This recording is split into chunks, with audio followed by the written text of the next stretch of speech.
and once the recording is finalized, we'll post the slide deck with a link to the YouTube video so you can watch it again if you want to reference it in the future. The slide deck that's being shared right now was attached earlier today to your email, so if you're having any issues with the webinar, you can pull up a copy of the PDF as well. So with that, I'm going to go ahead and switch the view and go ahead and just welcome everyone. So as you can see, folks are already using the chat feature. That's great. If you could just sort of give us, using the chat box, go ahead and let us know, who's on the call. We'll also be using it throughout to let us know if you have any questions or if there's something you want to share about what you've discovered as we talk about process maps. I'm just going to keep an eye on audio, so in case we have interference, may mute people. So if you see a mute go on your name, don't worry about it. If you need to chime in, just let me know in the chat feature, and I'll make sure to unmute you so you can share. So with that, I'm going to go ahead and pass it to Brandon to lead us through the rest of the call. Great, thanks, Amy. Good morning, everyone. I'm happy to be with you today and excited to have the opportunity to explore a few different things. We thought as we got started this morning, it would be fun to reflect on some things that we may have discovered over our recent investigations, and so wanted to give people an opportunity to chat that in alongside who's in attendance. But as far as our agenda for today, we're really going to be focusing our discussion in two different places. So Amy, if you could advance the slides for me, that'd be great. Thank you. The first is that we're going to be focusing on sharing some learnings around our process maps. And so we would love for folks to chime in with a discussion at that point and talk about the experience of making them, what that was like, and anything you're learning and anything you're struggling with, questions you have. And then after an opportunity to talk through some of that, we thought we would transition to the next upcoming deliverable. And I'll do a short session on driver diagrams, what they are, and how they're used and how to make one. And then we'll definitely have opportunity for discussions around that as well. And so we've got quite a bit of time available for the call, and definitely want to just dig right in there and move forward. So I'll be checking the chat periodically to see, and I'm sure Amy will be following it as well. And Amy, if you will see any questions coming through on the chat, please do interrupt me if I miss them. Sure, will do. Thanks. So I think it's always a good idea when we get together to start off with purpose. And I always like to circle back to what is our main purpose and what is the thing that we're aiming for. And it may become repetitive at some point, but it's always, I think, helpful, motivational for me to have a sense of what we're trying to do. And I think as part of the Child Poverty Collaborative, we're aiming to move 5,000 families, 10,000 children out of poverty by 2020. And we're looking at trying to, by February 2019, increase the income and stability of 500 families by X%. And we have left that placeholder in of percentage because we're still collecting some of the baseline data. And my own expectation here is that some of this baseline data will be available to us for us to at least start ballparking the figure of how much change we want to see in the next year or so by the end of November, when we come back together again in person. And so that's the thing that I would love to be able to nail down and start getting very specific on. So from a perspective of that is sort of where we're aiming. We really want to see those changes in income and stability for families. We're really excited to go on this learning journey all together with you. So how are we going to get there? I think from our last QI content call, we talked about a couple of things that are really, really important for us. So one is that we're going to need theory and we're going to need method. So if you click a couple times, I think this is an animated slide. And today it's really all about the theory. So what is the theory and how does it guide our learning is really the focus of the call. And that's really what a driver diagram is for as a tool. It's to help us articulate theory. And so we're gonna dig into that in detail in just a little while. But before we do so, we wanted to start off the call with our last deliverable, with our process maps. And so what I wanted to do is give you all an opportunity just to collect your thoughts on this. And almost every organization now has submitted a process map, and we're very excited to see the number that are coming in and to see some of the maps themselves. We'll take a look at a couple of them in just a minute. But just take a minute right now at your teams to collect your thoughts, and then I would love for people to chime in and participate and just tell us what has been your experience of making a process map, and how did you do it? What insights did it yield for you? And this is an opportunity for shared learning. It's an opportunity for all of us to sort of learn from each other's experience. And so would really appreciate folks sharing your experiences thus far.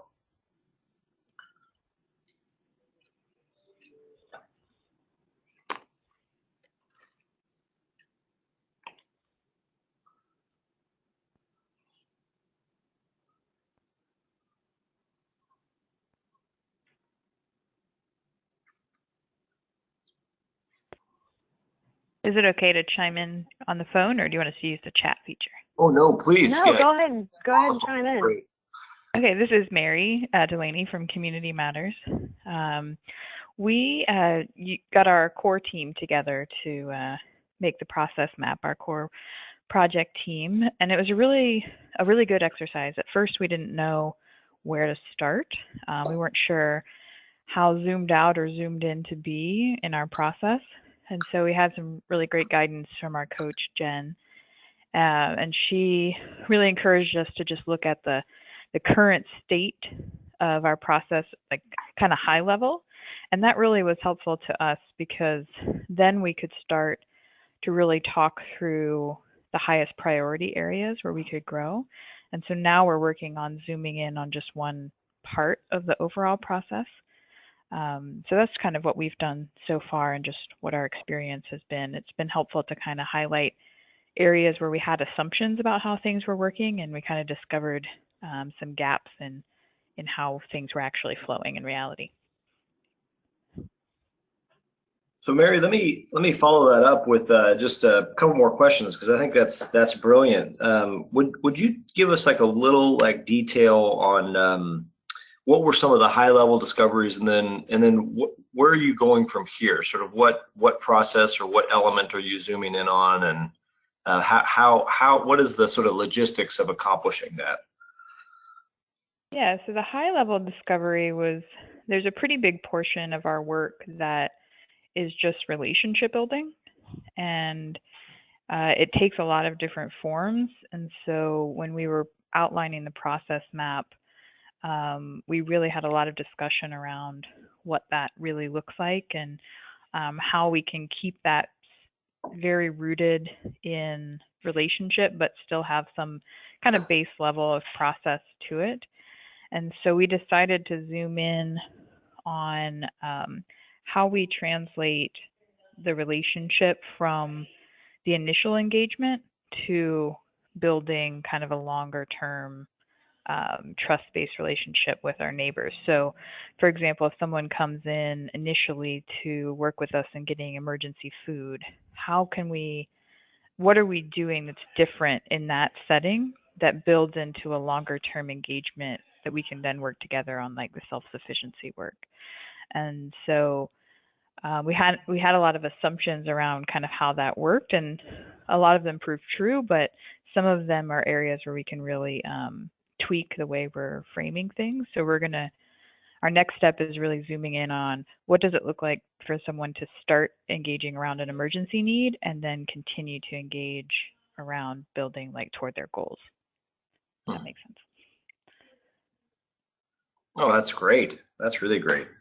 And so, like logistically, how does that play out in terms of creating a visualization for that? Are you, for example, are you, now that you've sort of identified that transitional process, are you sort of saying, okay, the next time we engage in, for example, emergency food provision, we're going to continue to follow all the steps or all the actions that we take with that one family to try to understand how we make that transition? Or are you kind of sitting down as a team in a different way and just sort of playing it out, playing a scenario out on the table and then creating a map? Or how are you building a, let me call it a collective understanding of what that looks like and sort of maybe codifying those assumptions and so forth?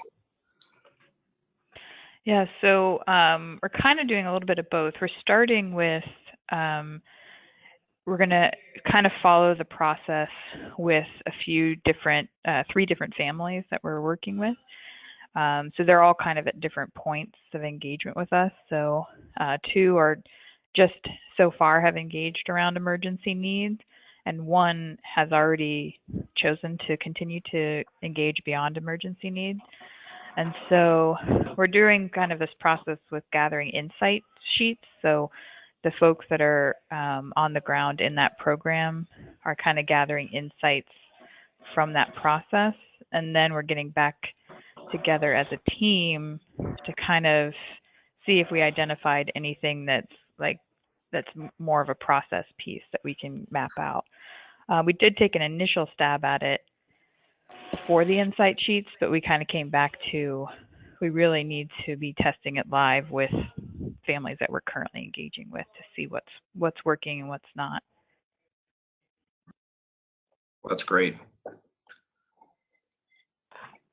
And so now that you sort of have a visualization, are you as you think about testing it out, are you kind of working off of that? Yes.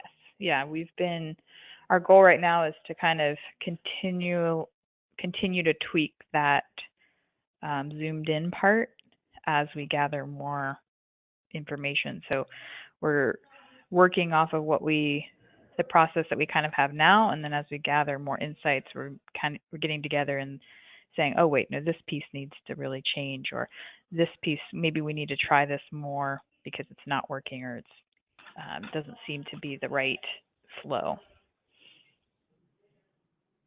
Mary, this is really great. Thank you so much. If there was something I'd want to just really highlight out of Mary's experience and the team's experience so far, is that just the zooming in and the creation of a process map,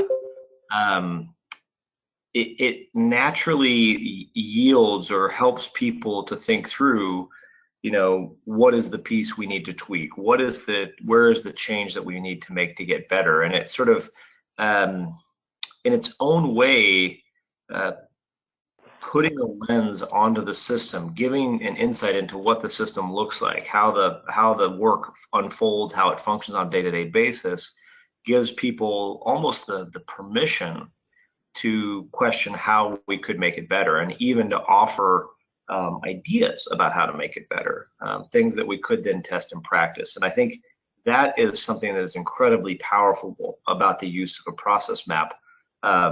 It's something that I'm really, really excited to hear that you're having that experience, and just want to thank you for getting us started on sharing some of that. That's just brilliant.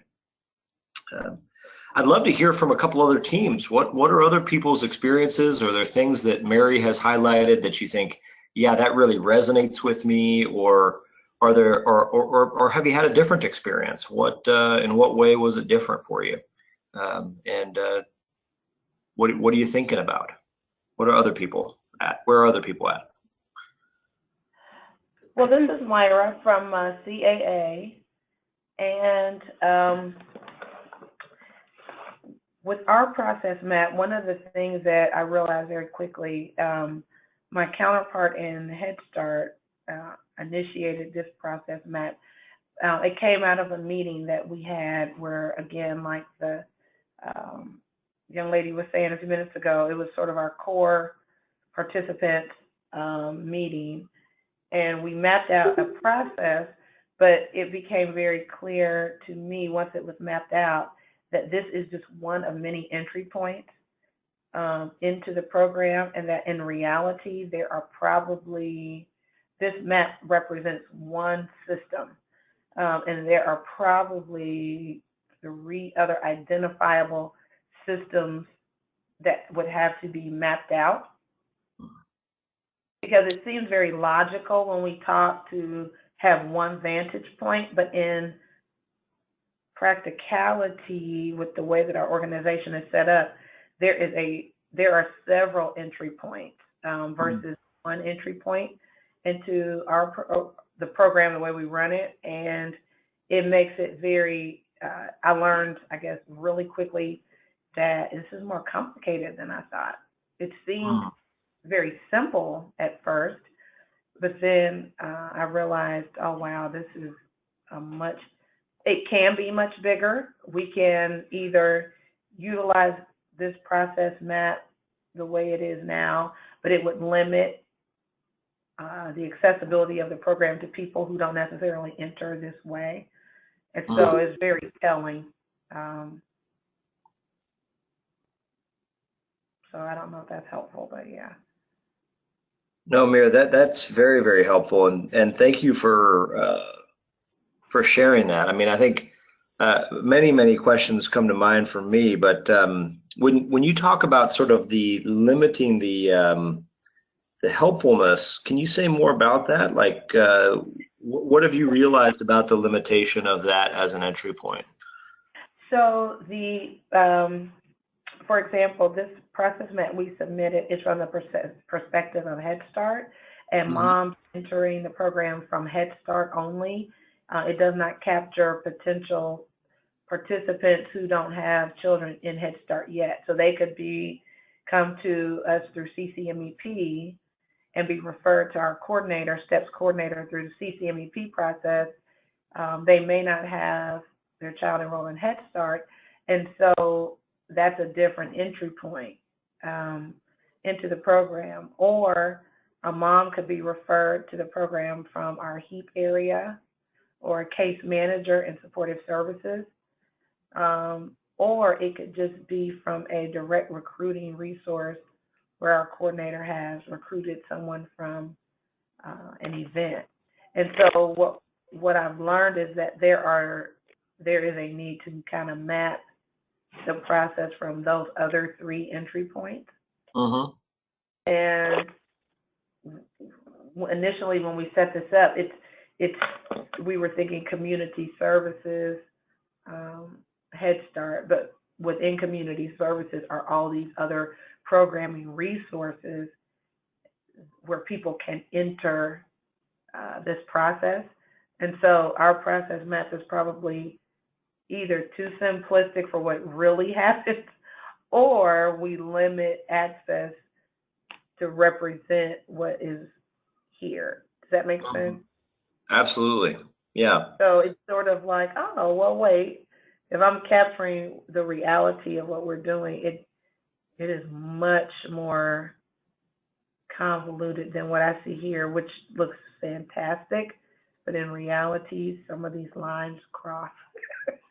And it looks a little bit more, it would be a little bit more complicated. So you bring up a really sort of important set of points, I think, that I think are really, really critical and that often emerge when we have a chance to map our system. One is that we suddenly are confronted with the complexity of our own organizations, something that felt or seemed straightforward before, we realized maybe isn't as straightforward as we thought, and there's more there than we anticipated. And that's a great learning unto itself, right? Because now I have that awareness. I can start to think critically about that and decide where I want to focus my energy and efforts, and there's nothing bad about that. That's really, really good. but also, like in this instance, by sort of highlighting the complexity, you've revealed that there is the need for like more maps, that and part of that has to do with the fact that there are multiple entry points means that there is going to be variation in the experience of the families that you serve. Yeah, that's And very so, much so. and so that's like such an important insight, because variation means that, you know, on the one hand, some people who maybe come through the Head Start, or who come through a direct recruiting event, or who come through a referral, are going to experience your system or your set of interventions one way, and other people are going to experience it a different way. And the result may be that they have maybe a stronger experience, or a weaker experience, a better experience, a slightly worse experience. And that sort of variation, I think, is the type of variation that ultimately, in the long run, you'd like to reduce. You'd like people, whatever entry point they come through, to have that good experience, to have, like, you know, have things work well for them. And so just having that realization that there's these different entry points and these different sort of maps that maybe need to get made, in making them, then you can start to ask those questions like, okay, how would I, you know, where's the variation coming from? Is it coming from how long it takes? You know, if I come through Head Start versus direct recruiting versus referral, is there a distance in how long it takes to get started? You know, or a distance in how long it takes to get started. And so in a way, it almost, like, this experience almost acts as like a prompt to start asking those questions I think we dealt with on one of our last QI content calls, which is, you know, the analysis of the map. What does it reveal about the experience of the family, basically? Yeah. And how would we change the map at each place, you know, whichever entry point they're coming through, to sort of improve the experience of the family? And I think that's where there's real opportunity for you going forward. But I just love that in making the one, you realized that there's so much more happening. You know, I just think that's fantastic. Definitely. Did you all have the experience of like, once you sort of realize this, did you start to think like, gosh, I wonder how many people come through Head Start versus direct recruiting versus referrals, that kind of question? We actually did sort of a cross-reference of eligible moms from two programs that CAA runs. And so we saw some commonality in those reports to see how many people are we actually serving at the same time. So this program allowed us to really see in real time how many people our agency is serving at the same time, but we weren't even aware of it before. So that provided some insight. And then from there, we were able to sort of indirectly develop a process, but it's sort of like the chicken and the egg. Now that I'm looking at this, like, okay, you're right. What is a way to maybe streamline involvement? Do they have to start once the child is in Head Start? Are they starting from scratch? Does it count if they come in through this other door and then are enrolled? So it just, you know, and other funding sources and requirements also make some of this necessary. Some of the, you know, experiences or hoops they have to jump through because of the other funding sources and the requirements of that funding source can also make this a cumbersome process for someone. And so it makes us really have to look at, is there a lot of redundancy? Are we asking for the same information 2 and 3 times? Are we, who is, you know, is it based on who the customer feels the most comfortable with because of the way that they entered? Is that their primary contact? Do we try to force them to bond with the STEPS coordinator because that's who ultimately runs the STEPS program, or a parent may seem, or maybe more connected to their family service worker in Head Start, and that's the only person who has the most influence with them. So there are a lot of things that sort of emerged in this process that made us look at a family's experience based on how they enter the program, who has the most influence and getting them to their goal. I wonder, this is Fred Jaffe, coach with Salvation Army, if you have considered contacting Success by 6. This is a program which works in the homes directly with families to try to get kids ready for kindergarten. But also those families often may be in need of other help to get out of poverty. So I wonder if you have tried to get information from Success by 6. Stephanie Bird is, I think, the executive director. It's a United Way agency, and I don't know if they're one of the 28 or whether they are independent, but certainly it's been a program which has had some success. And as I say, it works directly in the home, getting the parents to help the kid learn to read, etc. Hello? So, yeah, to answer your question, so our particular STEPS partnership is within our organization with our own Head Start, and I am by no means an expert on how they function, what systems are utilized. I know that there are a lot of delegates and other resources that Head Start's tentacles kind of reach out into the community as a whole and bring the moms in, if that makes sense. And so I'm not able to speak to that necessarily, but I will say that we have an overarching number of people that we have access to be a part of this program who enter from several vantage points, and it's really interesting looking and seeing what is that experience like based on where they enter, because it is very different, and just trying to map out the strategy to get them to sort of this core common place where they're moving through the program. So I think right now it's sort of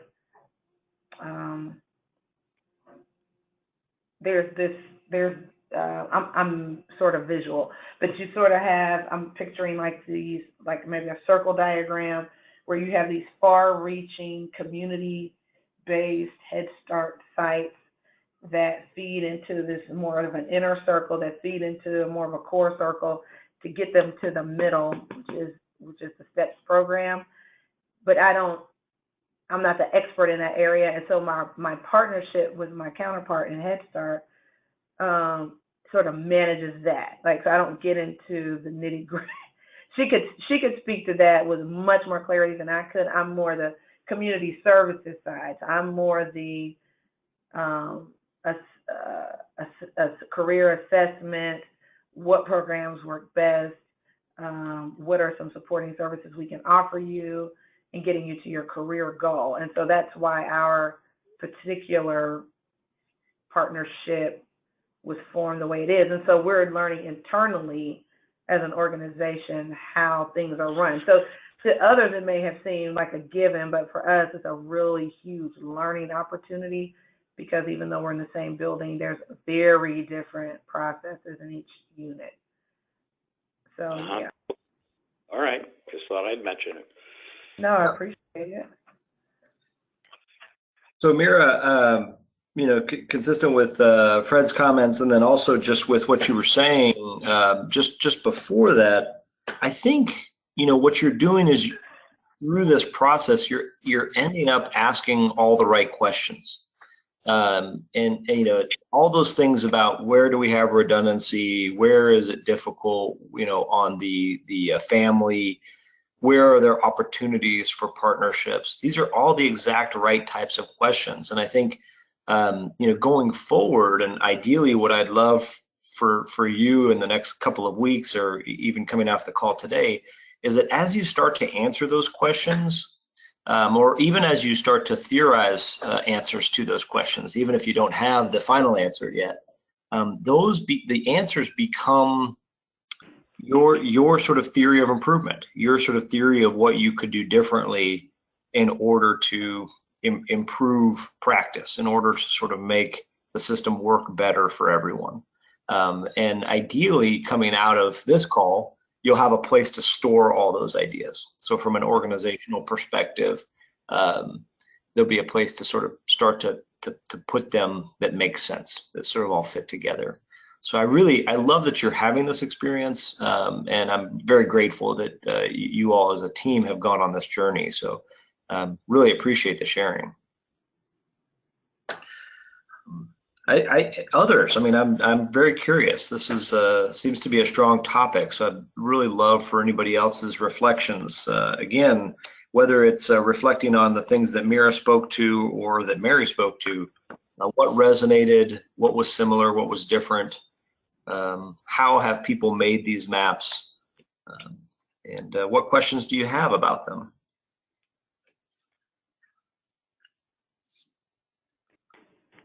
Hi, this is Dina from the Healing Center. Yeah, welcome, Dina. Hi. So I had similar experiences to the others. We started with mapping our whole program process. And first of all, the group found it fun. So it was a fun experience just looking at it that way, visually up on the board where we could see all of the pieces. And we found it to be a good communication tool, a way for us to talk about all the different experiences that they've had with guests and look at it in terms of systems, and then just a good organizational tool. Our program is relatively new, and so we are using this process to clarify, our process map to clarify all of the different processes that we're working on. And so we literally mapped out the whole program process and then divided up the different points amongst us to go back and then do individual process maps for all of the smaller processes within the big program. And then the plan is to come back tomorrow together and put each of those individual processes up and talk about those and see where we need to, to improve or what's working well. So it's been helpful in that way. So Dina, that's great. How many in total did you discover that you wanted to make or thought it would be helpful to make as a result of that early sort of whole mapping that you did? 1, 2, 3, 4, 5, 6, 7, 8, 9, 10, 12 so far. Wow, that's fantastic. That's great. And did you have the experience when you were doing this? You said it was great as a communication tool. Did you have the experience that like people on the team, thought that, these certain steps went in this order and other people thought they went in a different order, or like what was that like when you say it was a good communication tool? Was it alleviating some confusion of some type, or how did that work? It did both.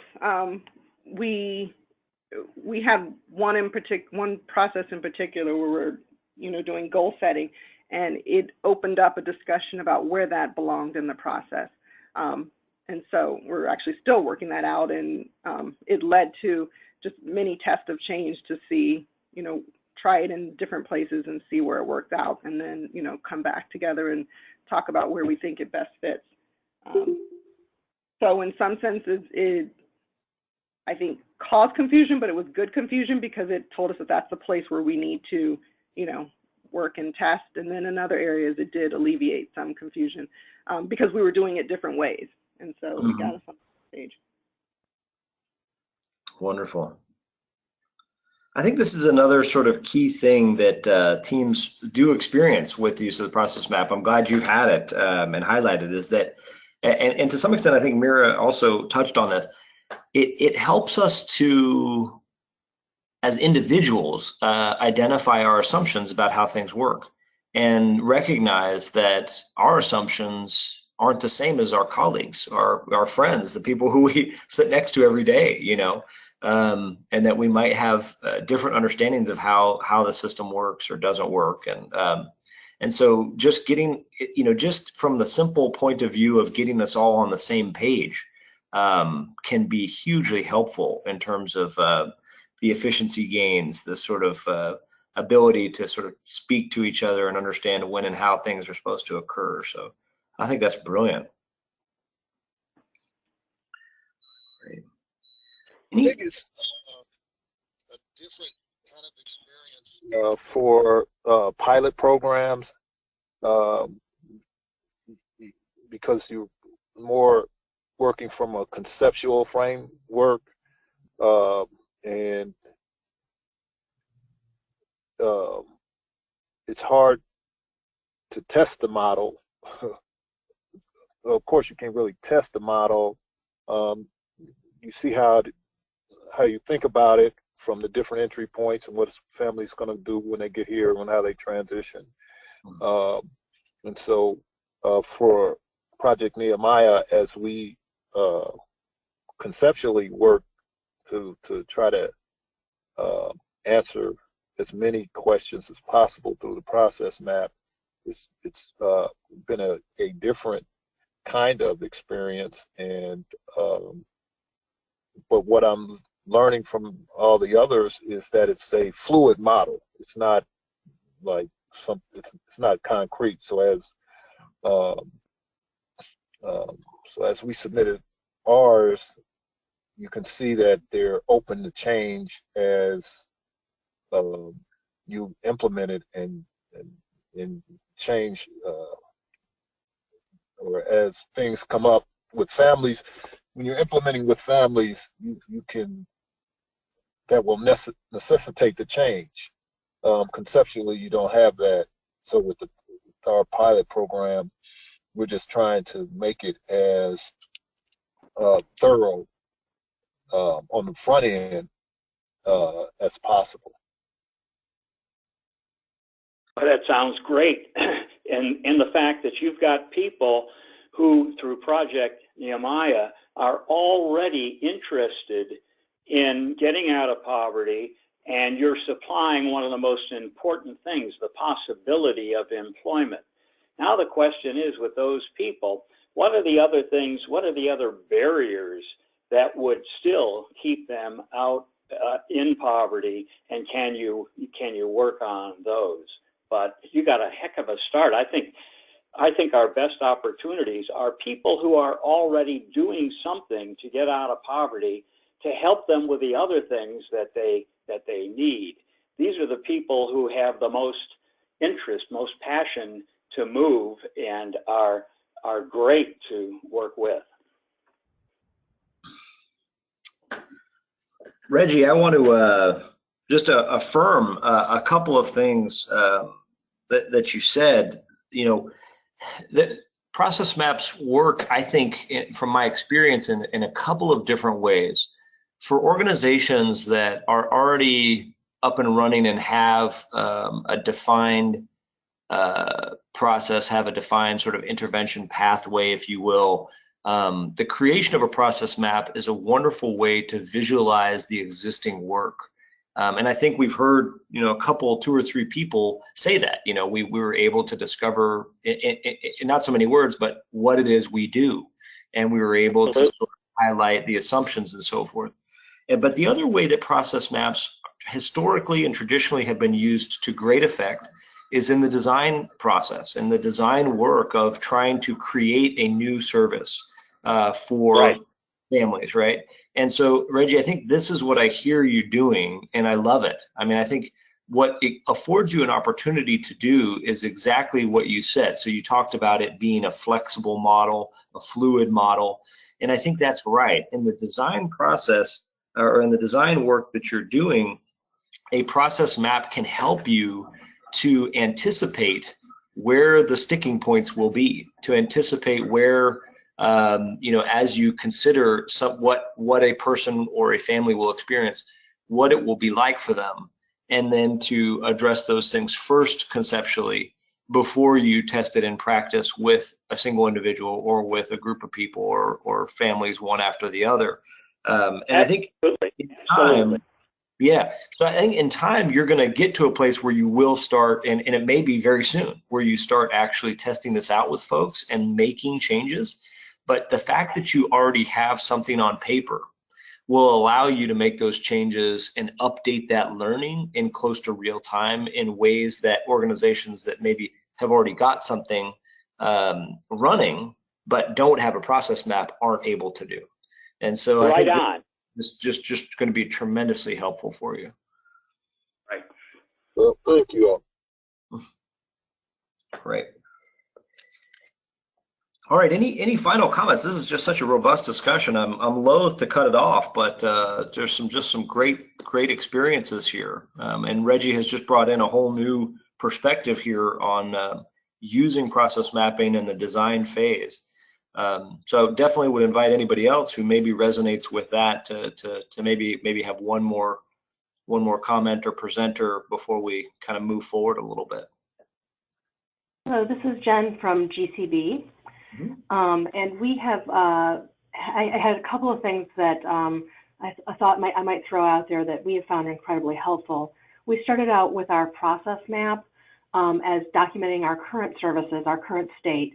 And in doing that, we really realized that we were focusing on our payer sources and how the individual is treated in our system because we provide mental health services.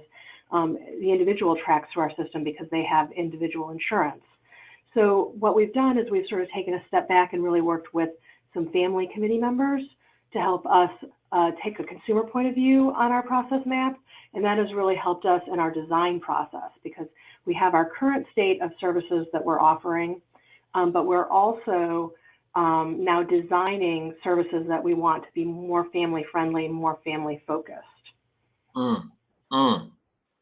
Can you give us an example of one of those, Jen? Like what, just to kind of walk us through, like, oh, we did this and then we realized this and now we're designing that kind of thing. Yes, I can give you a specific example. So for instance, we recognized with our referrals that a lot of times we've been relying on people to come to us. So for instance, people can have a number of referral services they can identify themselves as having an issue and self-refer. Their healthcare provider could refer them. The school that they go to or their child goes to could refer them. There's a number of other places where we know people are referred to our services from. However, what we've been doing, even if we know they've been referred to us, is waiting for them to call. And in part that's because, from a mental health perspective, we want people to be ready to engage in services. And also because of stigma, we don't want to be, putting people on the spot or being invasive. But at the same time, what we recognize is that people's lives are busy. They may not always understand what services we provide. They may have a lot of other barriers to connecting with us. And so if we were able to reach out, we might actually make better, stronger connections and get more people into services. And we learned that by talking directly with with family members in our committee, because we had assumed from our perspective that we wouldn't want to reach out, that people would find that invasive, but family members are telling us, actually, no, please reach out to me because you're a big organization. I don't know exactly what I'm doing, where I'm going, what I'm asking for. You reach out to me, it's a lot easier for me to connect. It's great. Really, really good. That's brilliant. And so what's the way forward now? Like as you start to design these sort of different things, where do you go from here? I think that we just had this is an insight just fresh off the presses from 9 o'clock this morning. Okay. So I'm right now we're in the process of trying to figure that out, I think. So that stay tuned, I guess. Okay, great. Well, great. Well, maybe I can use that then as a jumping off point, because I want to just say a couple of final words on process maps, but then I want to transition us to a bit of a discussion about the use of driver diagrams. And I think for teams that are in the design phase, as well as for teams that are in sort of the quote process improvement phase, it is a tool that's helpful in capturing our assumptions, what we think of as being the leverage points in our systems, as well as the ideas that we have for what we might do differently with families or with clients moving forward. And so I think that might be kind of a helpful way to go. But Certainly, as this discussion continues to sort of permeate in your mind, feel free to interrupt at any point and interject with more comments, because I think this is really great. And let me just say thank you to Mary, to Mira, to Dina, to Reggie, to Jen. Thank you for your comments. I mean, it's just brilliant to hear the experiences.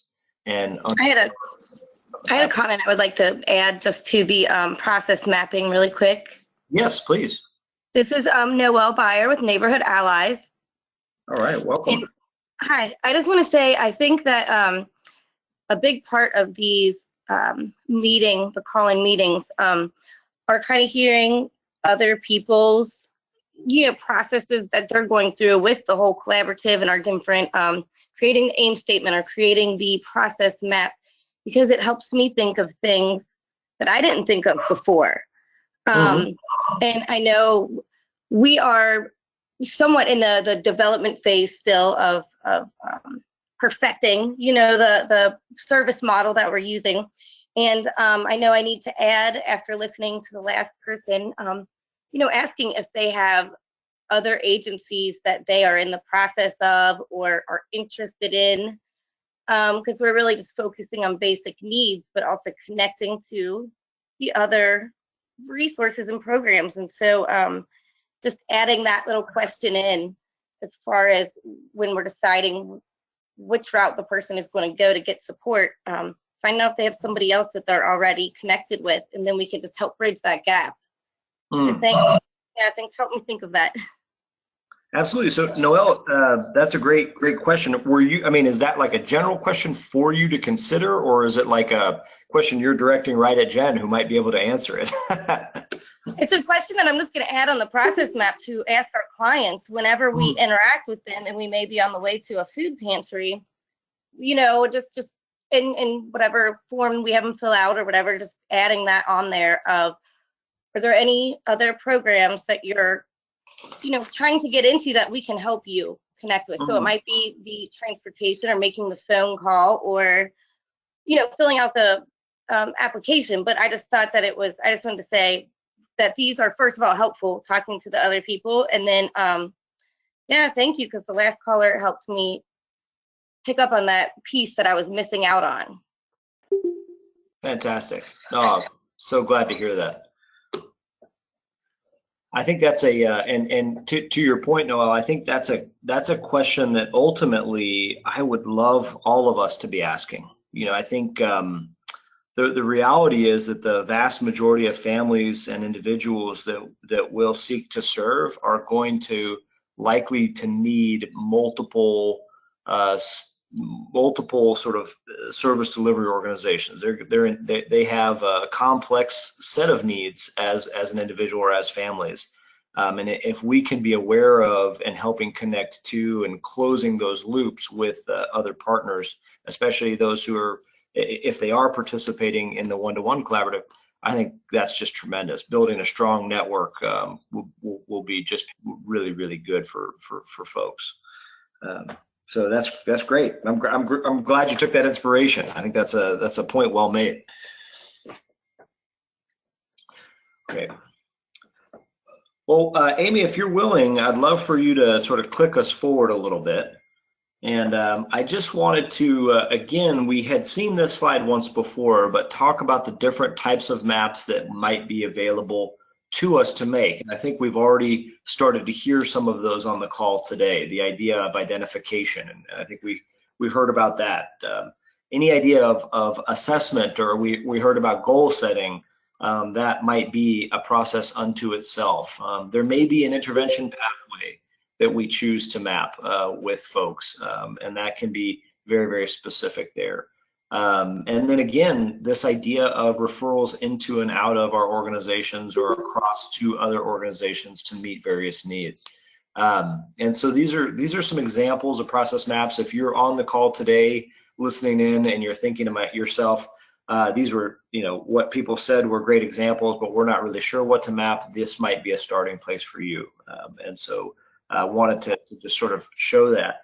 And then if we click forward again, there's a couple of things here that are real helpful. So we started to hear these things coming through naturally in the discussion this morning, but as teams make maps, there is a natural set of questions that begin to emerge that help us to think critically about how well things are working, what our assumptions are, where change might be needed to make a service even better for the families that we serve.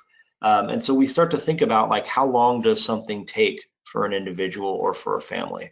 You know, how long does it take? I think back on the discussion from Mira, and she was talking about identifying all the multiple entry points. And if it's a direct referral, does it take a different amount of time than if somebody comes through Head Start, than if it comes through a recruiting event, if it comes through in a different way? And so these types of questions become important to us because we start to sort of associate that, like how long something takes or where something takes place or who does it, with the general experience that a family has. And I think that becomes really, really powerful for us going forward. Some other sort of questions that become really important are how many steps in the process. So when I think about it from a user perspective, the more steps that we have to jump through, the less likely we are to get through all of them successfully.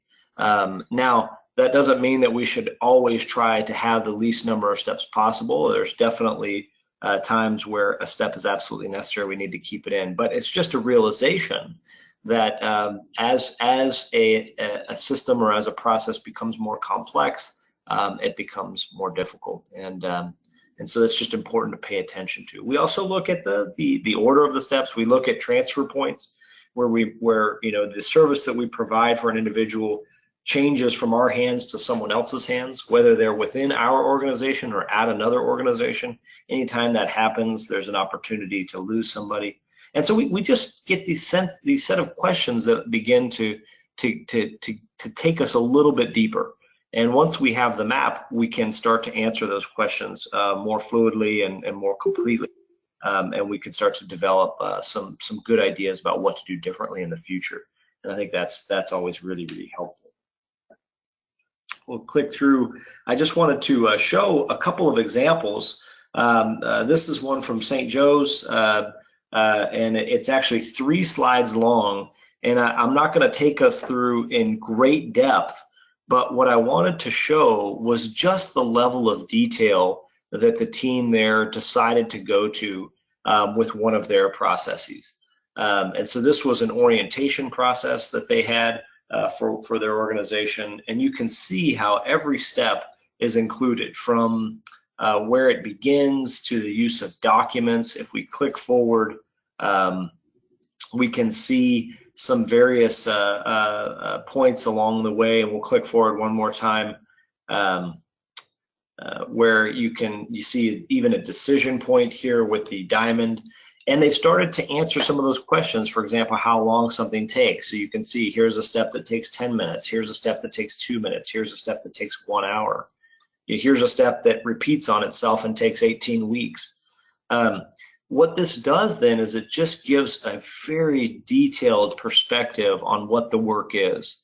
And then we can decide collectively as a team, where is the work successful and where is it not? Where would we like changes and where would we like things to stay the same? Where would we like to speed it up? Where do we think we should slow it down, and so forth? And so you get to have those qualitative discussions about how things are.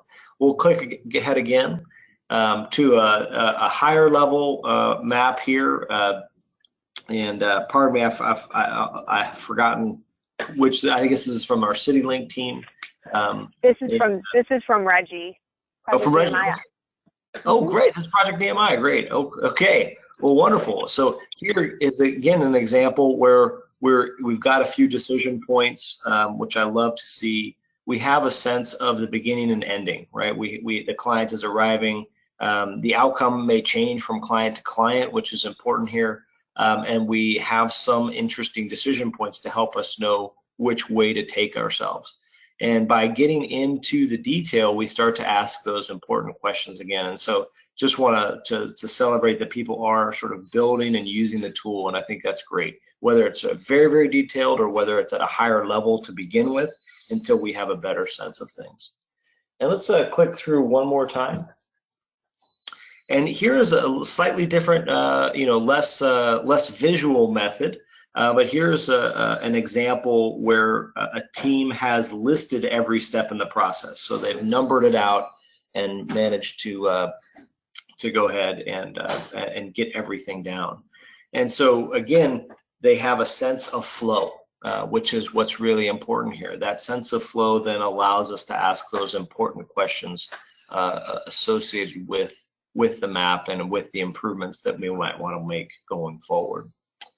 So let me pause there for a second and just say, is there any sort of final comments on or questions about the use of a process map before we dig into our next deliverable, which is sort of in process right now, which is our measurement and analysis and investigation?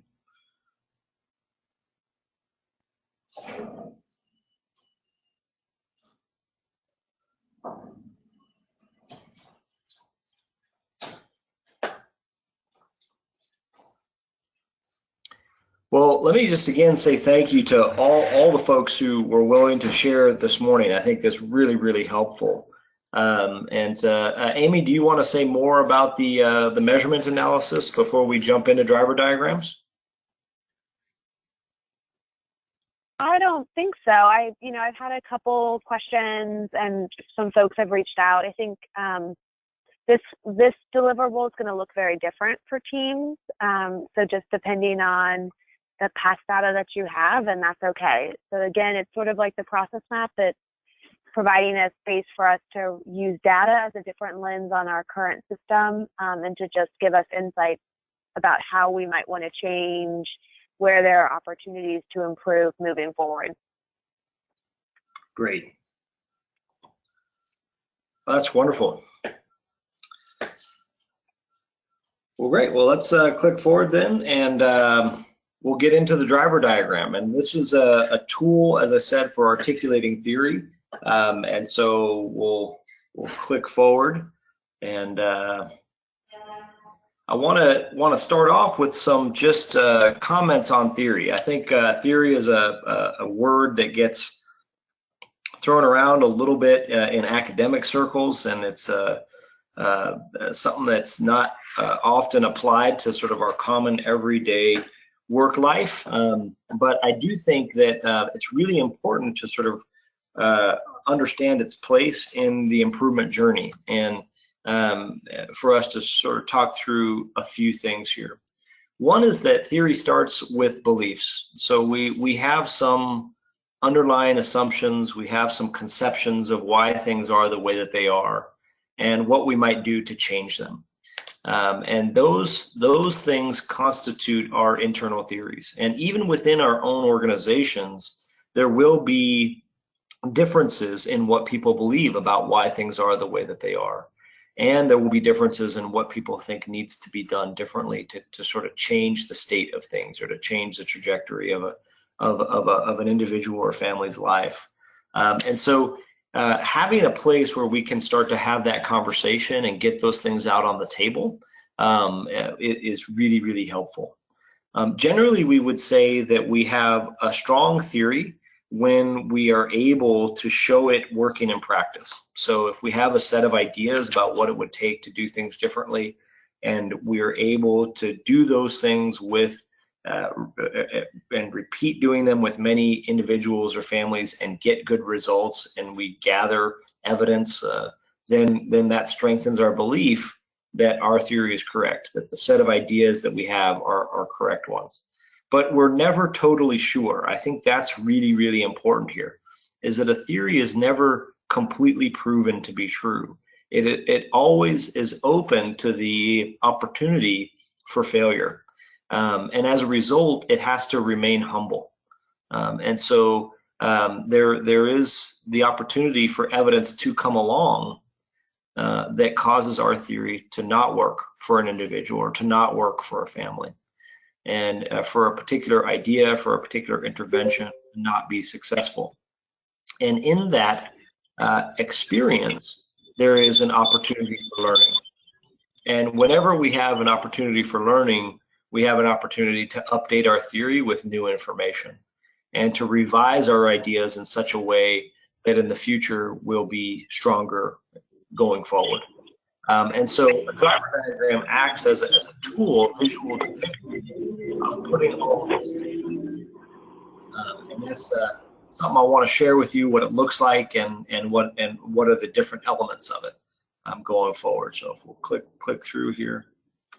And the other part of visualizing, I guess, is the other part of what the tool can do for us is it helps us to consolidate knowledge.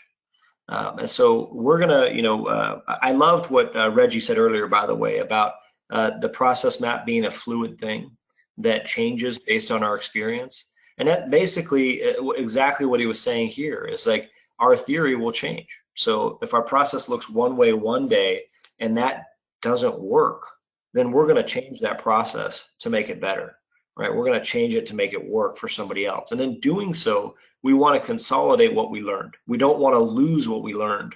And we also don't want to lose what we did before, because we don't want to end up back there someday doing that thing again that didn't work.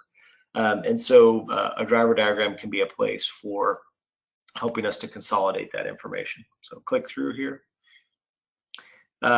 We'll start with just the aim. So we spent a lot of time at Learning Session 1 talking about aim statements. And then we put that in as one of our first deliverables was to refine our aim statements. And as one of the great systems thinkers of the last 60 years or so said, Danella Meadows, the aim statement or the goal is the direction setter of the work. It's the direction setter of the work. And so we have that in there because once we identify a destination, here's what we want for our families, here's what we want for the individuals we serve. Once we identify the destination for our system, then we narrow the scope of all of the different things that we think might be necessary to accomplish that. Right? So that's going to be really important to us. But a driver diagram basically has a few different pieces. So one piece is the drivers themselves, and I want to talk about what those are. There are primary drivers and there are secondary drivers, and I'm going to talk about the difference between the two. But first, I want to tell you about the different types of drivers.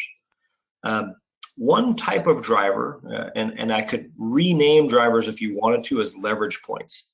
They're the parts of our system that we believe need to change in order to accomplish the aim. So we look at the current state of things, right? Maybe it's the lack of an intervention. Maybe it's an existing intervention that doesn't work for everybody all the time. And we say, okay, what is it about that process, or what is it about that system that needs to change in order for it to work every time? Or how does it need to look in order for people to get the outcome that we have identified is desirable? Right, so those are what the drivers are. Those are they're the leverage points. And leverage points are kind of like light switches. They can be turned on, they can be turned off, right? We can push them one direction and make things better. We can push them a different direction, we can make things worse. But generally, leverage points come in 3 different types. So they come in 3 different types. One type of leverage point is structural in nature. And there are 2 kinds of structures. Some kinds of structures are tangible structures. They're physical structures. So for example, we might theorize that we need a space to work. Or we might need a building, we might need a table, we might need some chairs in a circle, right? There is about the physical structures. And we might say we need more of that or we need less of that in order to be successful. So for example, if I'm working in the field of education and I'm trying to improve the FAFSA completion rate for students in high school, I might need access to some computers and the internet in order to assist students in completing their applications. So I might have that as a leverage point. Okay. Now, other types of structures are intangible. Things like management structures. The hierarchy of the system may feel like an intangible structure, but it is something that is relatively fixed but we think or we theorize it may need to change in order for us to get a different outcome. And so we might include structures on our driver diagrams or in our theories of how to achieve. There are two other types of drivers that we look at. One type of driver is process.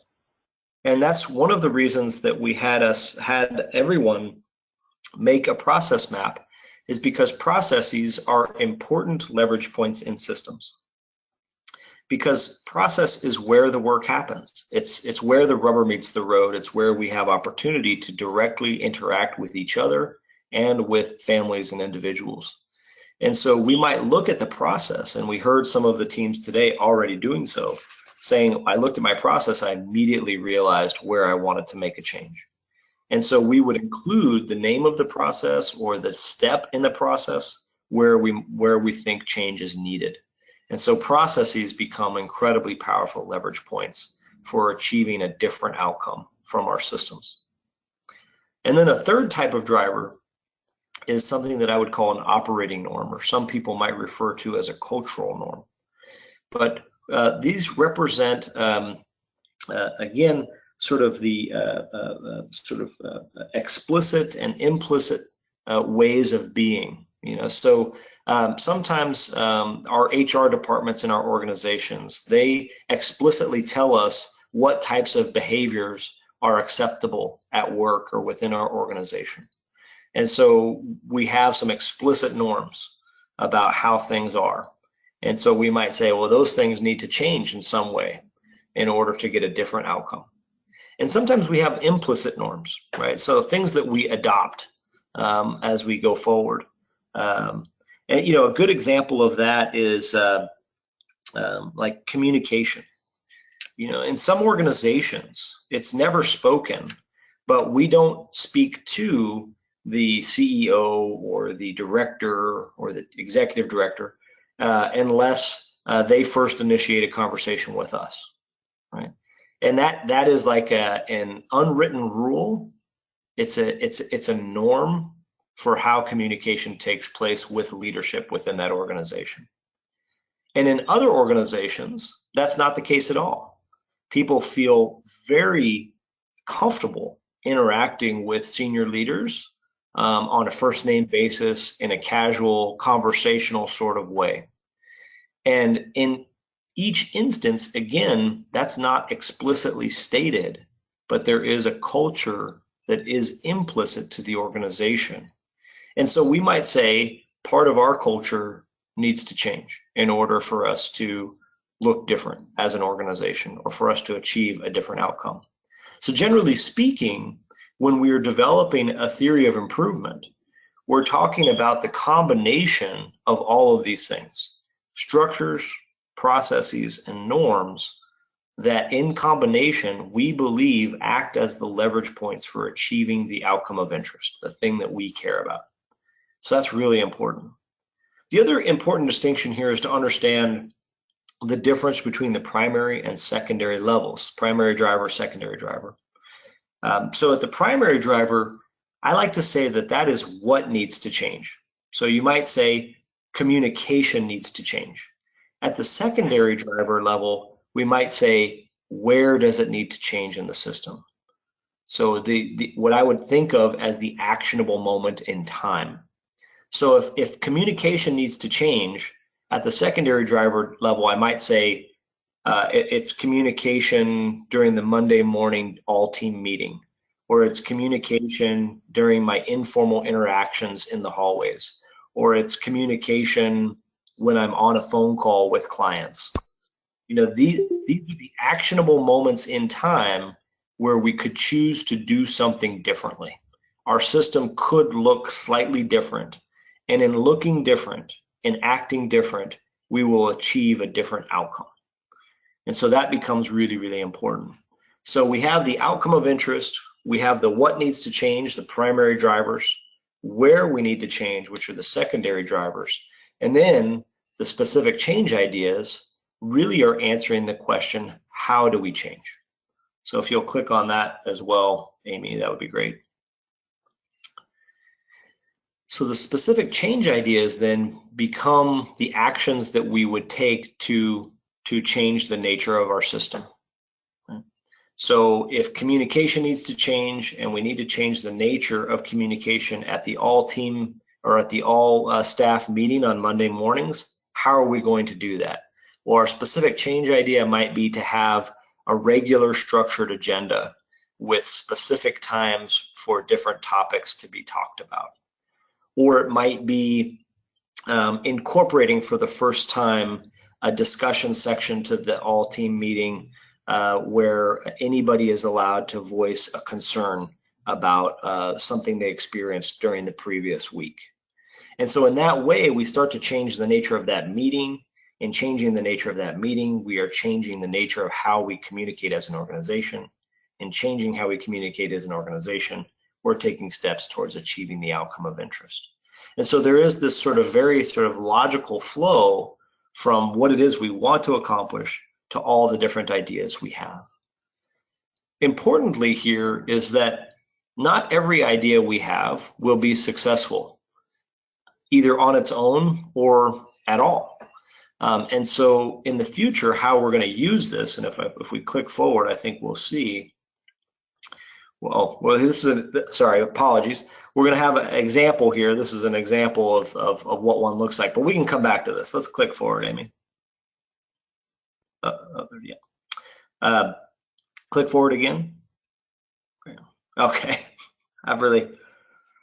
Yeah. So how we're going to make one of these things is to first get together as a team, similar to the process map, and just sit down together and gather information.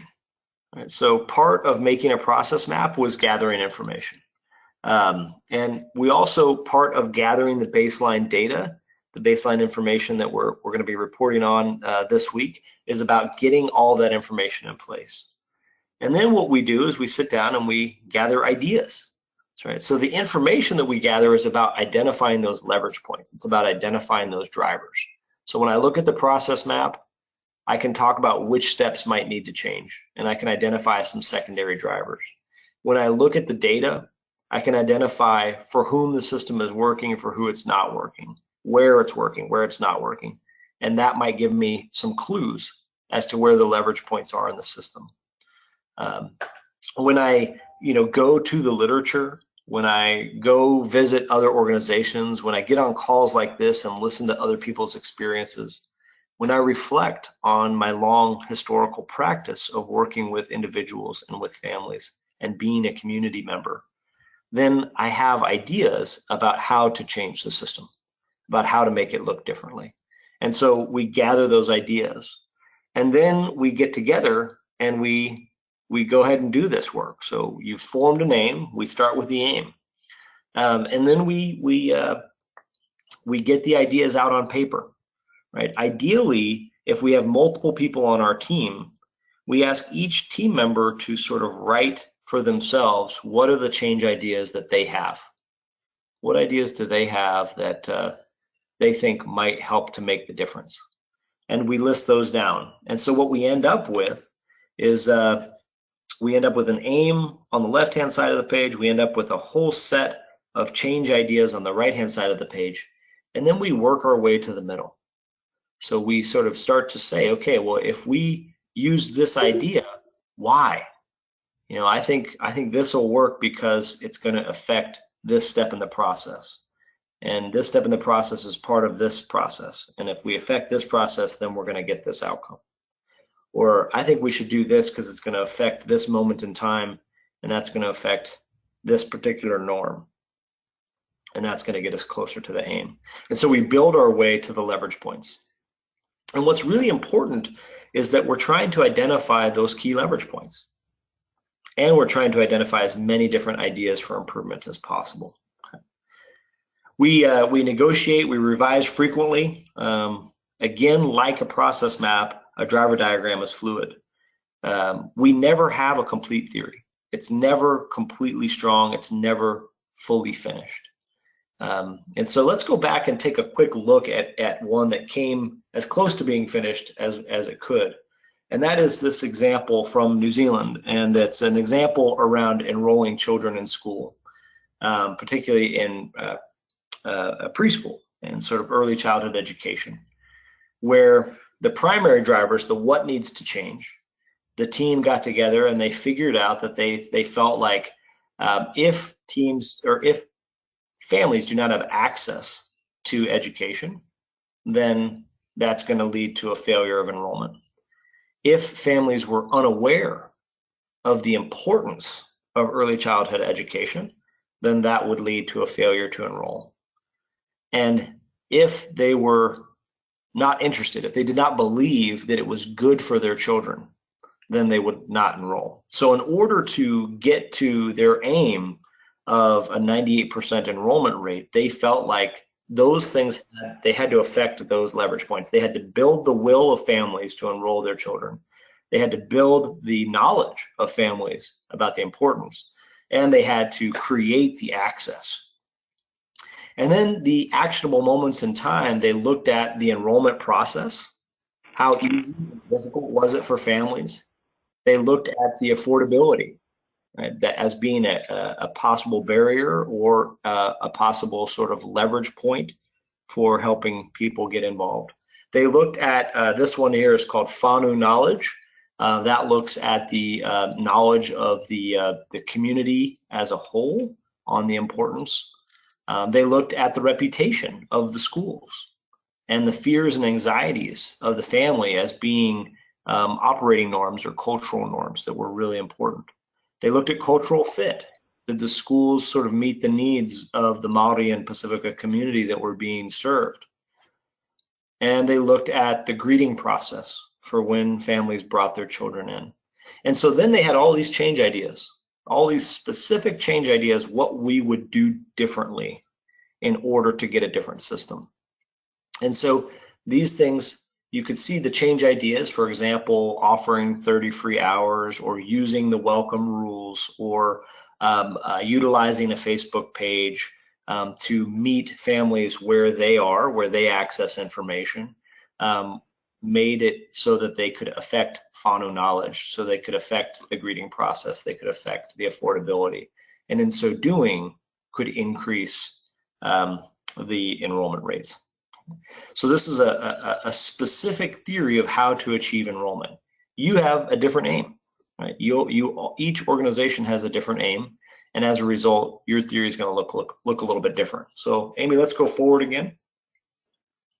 Here, let's pause there for a second on Albert Einstein. He was a smart guy. He said the goal of all theory is to make the basic elements as simple and as few as possible without having to surrender the adequate representation of experience. I love this quote because what he's essentially sort of articulating for us is that our experience, our knowledge of how the world works is our starting point for theory.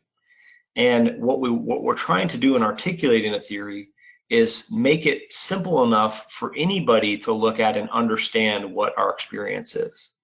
And then for us to take our experience and to test it in practice. And that's where we're going next. So let's go forward again. And we're going to go forward from how to make one to how we use one. So we're gonna make one together. Each team's going to have one going forward. And then when we come together at workshop 2 at the end of November, we're going to learn more about how to use the model for improvement, which we started to do together in August with our game with Mr. Potato Head.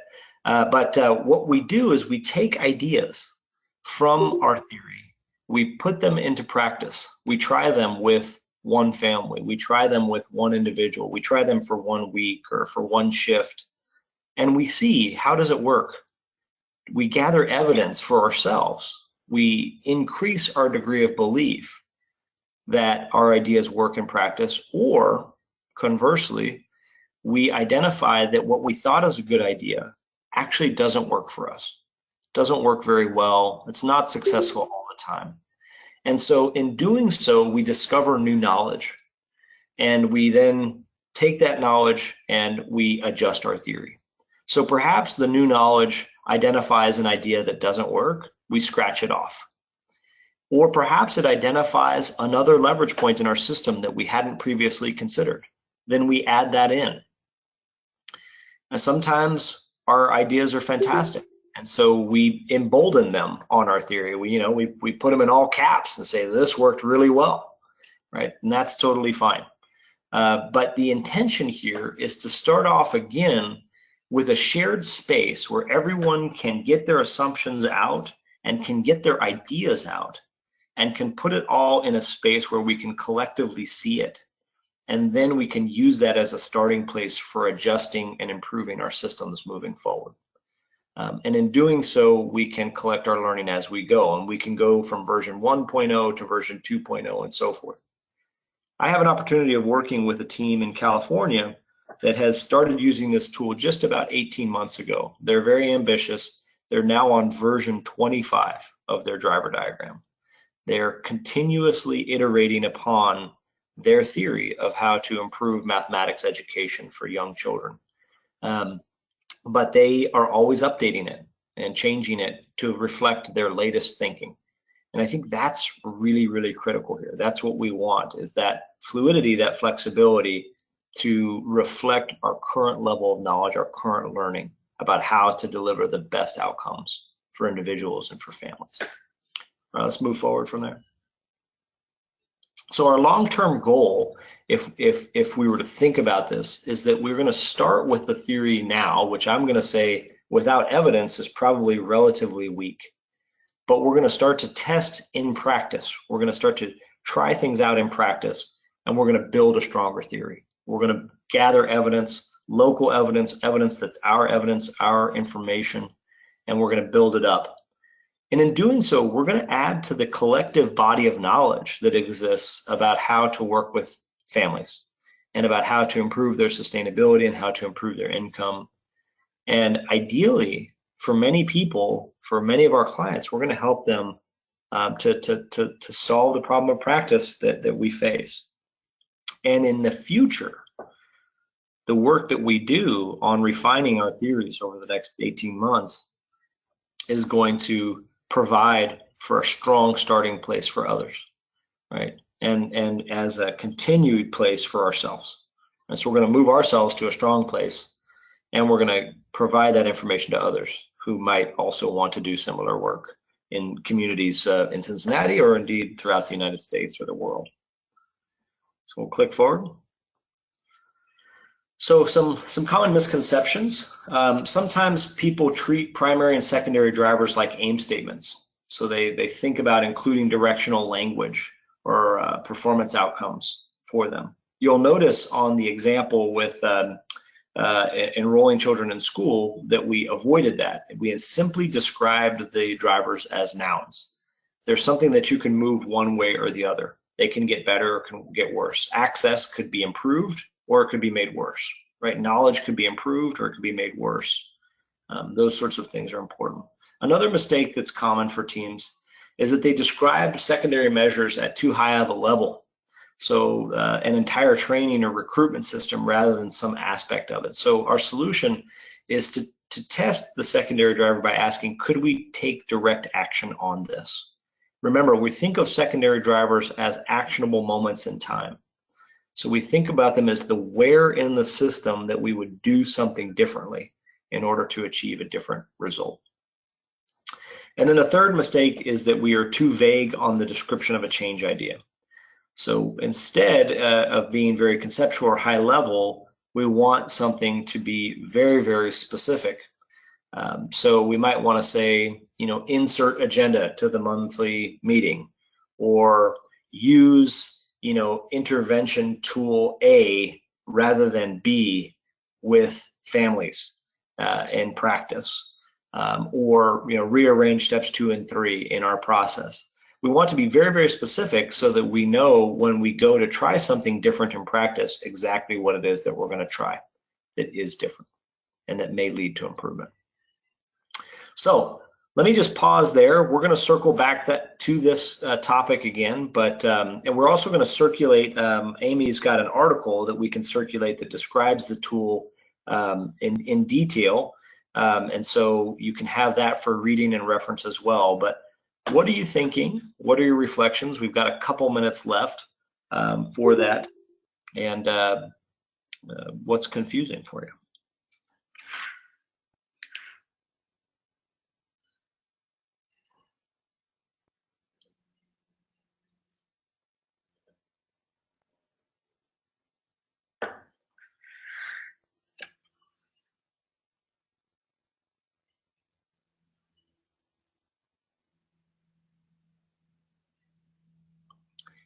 Well, I'm going to assume that there is some confusion, and I want to just say that please don't hesitate to reach out to myself, to Amy, to the other coaches to ask about it and how to make it and facilitate it and so forth there. And please, Amy, if you will send out the article, I think that might also be a helpful reference for folks on how to make one of these things and what the different elements are. But let's click through to our final couple of slides.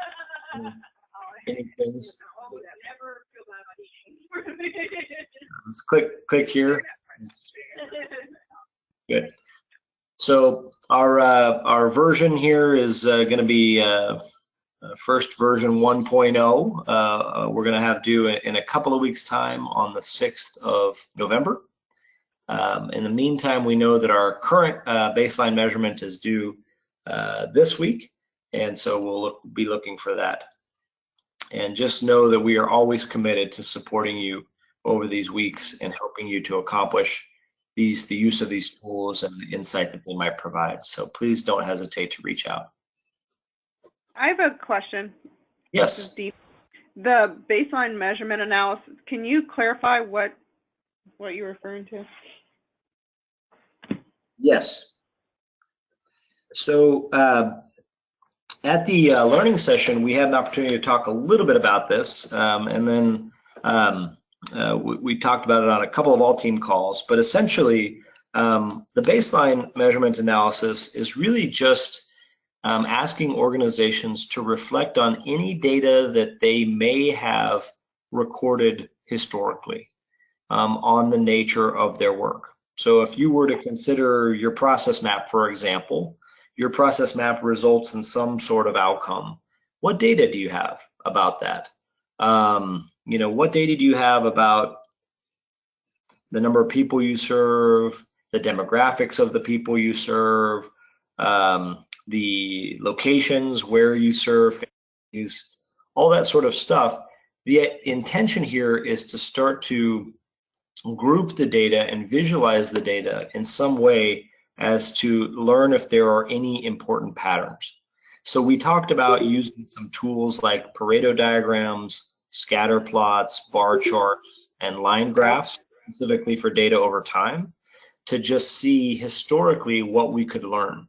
We understand that we have a different data system going forward in the future, or maybe in addition to what we already collect, but we wanted to just see what we could learn as a starting place to give us some indication of where to work differently going forward. Okay.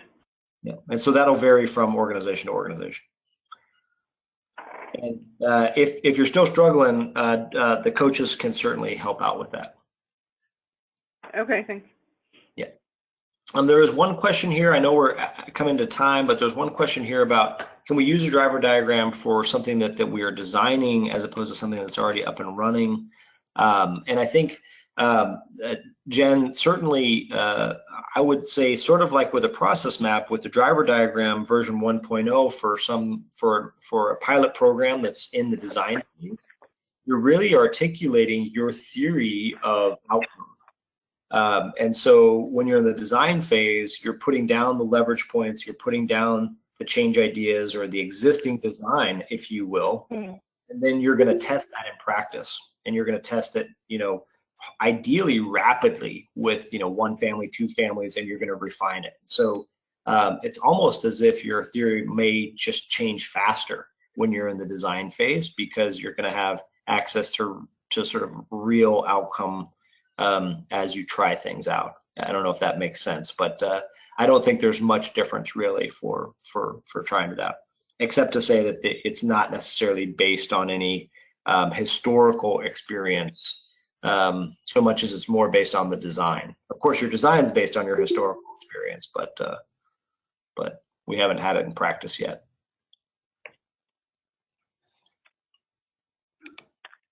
We had a question too from Nate, just clarifying again that past data is okay, even if you've updated your process map. Yeah, absolutely. I mean, I think we're gonna capture new data going forward, and we're gonna have a sense of learning, and we're gonna learn some tools about learning from data going forward. But historical data is just really there to give us insight that perhaps we hadn't considered previously.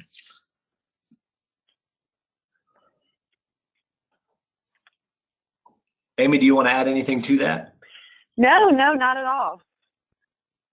And could you speak to the data that you're expecting from pilot programs? Great point. So Brandon, I don't know your thoughts.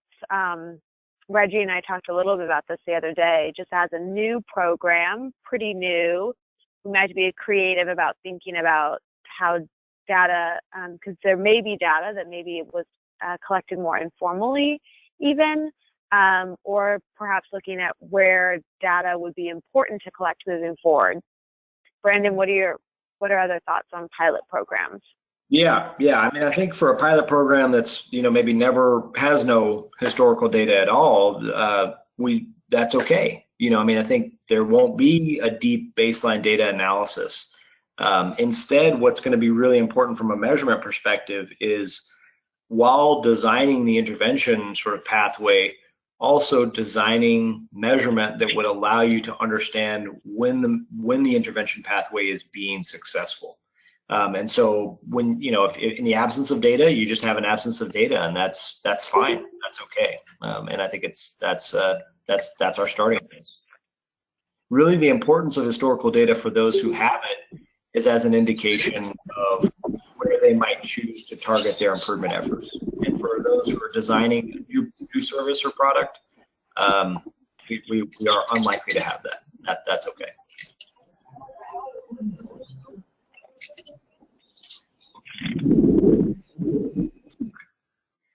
Great. Well, I am conscious of the time, and I do appreciate it's the bottom of the hour here. So do want to say thank you to everyone who participated today, and for those listening in.